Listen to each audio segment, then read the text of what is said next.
So what's bothering you today? Okay, so there's a big story in the news, big headline news that's going on. A recent attack in Gaza has brought the Israel-Palestine conflict to the forefront for the millionth time, it seems like.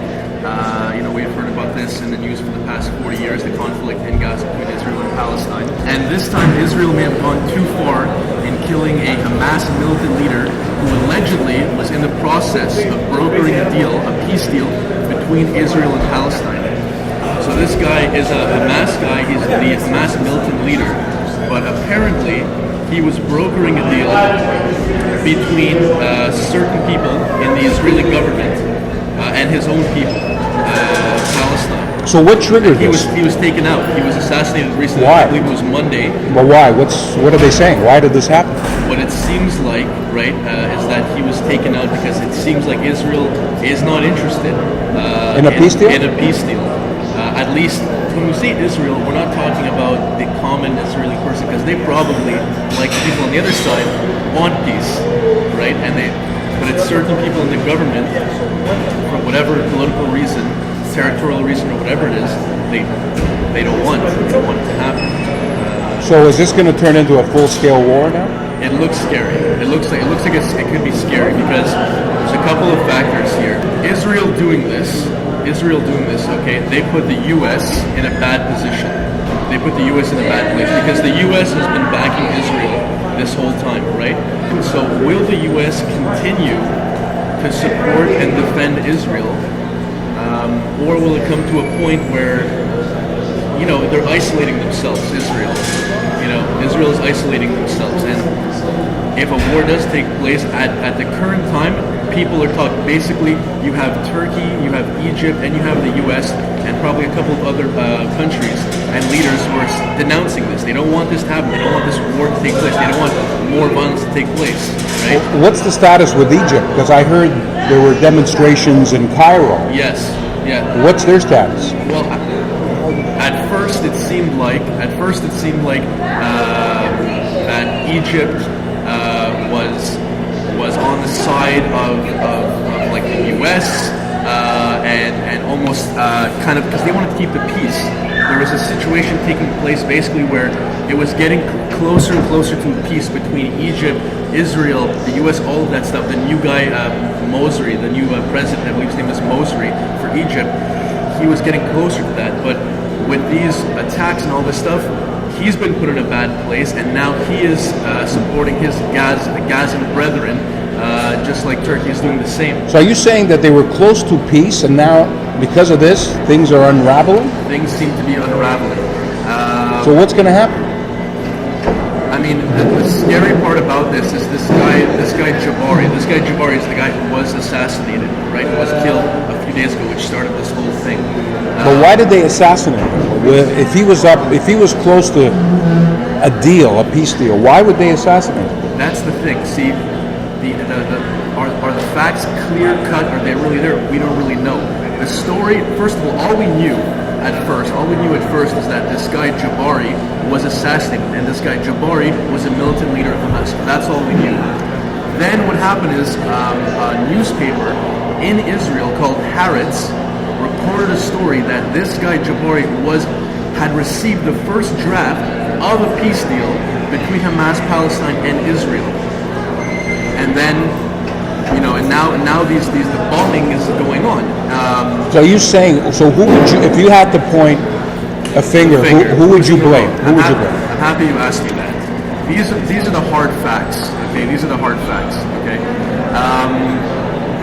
In the 1947 partition plan, the UN stipulated that the Jewish state would not be allowed to confiscate the land of non-Jews. They would not be allowed to treat non-Jews differentially by laws, and would not be allowed to expel non-Jews from their land. Okay. Okay, in 1947, these were put forward. Okay? That's exactly what Israel has done. They've done the contrary to all those things since 1947. Okay? And it claims it has the right, Israel has the right to do so as a Jewish state, because it alleges that such a right was granted to it by the United Nations when it was not. Yeah. But they've signed all these agreements. How come they can never keep these agreements. They don't want to comply. Israel does not want to comply. But why? Every war between 1948 and today between Israel and Palestine has started by Israel, except one in 1973, which was on the basis of land retrieval, which was started by the Palestinians. Every other conflict has been started by Israel. They don't want to give up the land. They don't want to give up the rule of control. They've been oppressing, and they've been acting like really like there's been hardcore racism by the Israelis towards the Palestinians since for over 40 years. We like on this side of the world, right? We've seen this with America and how they treated black people as slaves, right? And that unraveled, and that was to take that ended, but this is still going on in Israel. And why it's still going on, it shouldn't be. Okay, so for somebody who's joining us for the first time, Vito, could you give us, in 40 words or less, a history of why we're at right now? How did this start? What are they fighting about? A piece of land? An area? A territory? What are they fighting about? Basically, there was it's land. When it comes down to it, it's land. How many people who does this land technically belong to? That goes basically when they signed an agreement, I believe it was in 1967, there was certain land allocated, borders allocated to Palestine, and then Israel basically took those lands back, and since then they've been oppressing the Palestinians, and it's been difficult for the Palestinians, and it's been difficult for the Israeli people as well. But can't there be a neutral country, not the states, because I don't think the states are neutral. Can't there be, 4 or 5 countries that have no interest in that area at all to mediate this and say, okay, we're going to take all the facts and we're going to decide this is what happens? That's a great point you bring up. We have the Arab Spring, right? All that took place, right? So now, after the Arab Spring, and now with this Palestinian movement that's starting, which comes from the death of this militant leader guy, with all these different kind of things going in that direction, it could be that certain countries, like you're saying, around that area, or neutral countries. No, I don't think they should be around the area because, Egypt will be against Israel. I'll give you an example. You might need Switzerland in there, which is neutral. You need countries that have no interest in the Middle East at all, that are going to act as a mediator. Like when you have a company and employees, they can't reach an agreement, they mediate it. Whatever the mediator says, that's what you got to live by. If everybody agrees to mediation. That's the problem.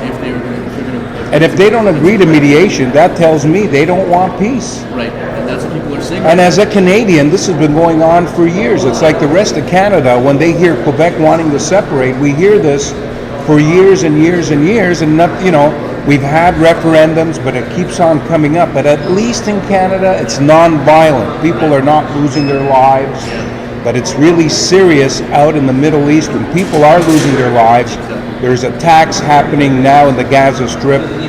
This is serious stuff, so there should be a way. I don't know how this could be done because the states are helping out Israel. They helped out what happened, the revolution in Egypt last year, Libya. So it's a delicate situation, but I can't believe that after 30, 40 years, we can't seem to reach a peaceful agreement.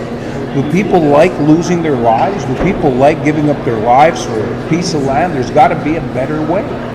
And I hope that these neutral parties and also the organic grassroots movement of the Palestinians, that they can be strong, have a voice, and get the ear of neutral parties or anyone that can help them, right? And have this peace. Maybe in the near future, Palestine will have its own state.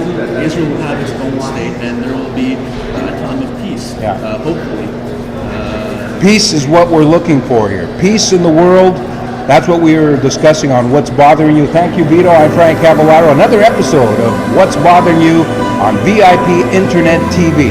We'll see you next time.